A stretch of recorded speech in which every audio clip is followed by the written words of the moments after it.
Salut à tous. Alors, je voudrais partager avec vous ce soir une idée extraordinaire. Écoutez bien. On avait déjà parlé du système de la pensée. On pense à plus de 65 000 pensées par jour. Je ne sais pas si vous imaginez. Je partage avec vous ce soir un enseignement de Rabbi Nachman dans le Sefer Amidot sur le chapitre Irurim qui signifie penser. À la lettre numéro 46, il écrit la chose suivante.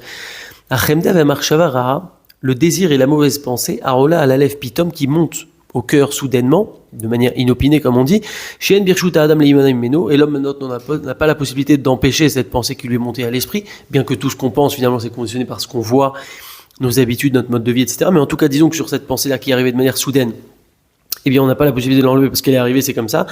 On n'est pas puni sur cette pensée-là, et là, on ne va être puni que quand on va continuer à penser, ou revenir sur cette pensée, ou approfondir cette pensée. La pensée, c'est une spirale, et qui peut être parfois une spirale infernale. Comme on l'avait dit, on ne peut pas penser à deux choses en même temps.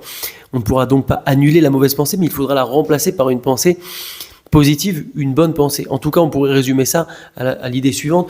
En gros, on n'est pas puni quand on pense, mais plutôt quand on imagine. On n'est pas puni quand on pense de manière inopinée, mais plutôt quand on va creuser cette pensée et lui donner la possibilité de rester quelques secondes ou quelques millisecondes de plus. Et une pensée amène une pensée encore plus mauvaise, etc. À nous donc d'arrêter immédiatement une mauvaise pensée. On ne sera pas puni si on enlève cette pensée. Par contre, c'est si on la prolonge que ça peut être un vrai problème. Voici pour ce secret que je trouve formidable. Razak.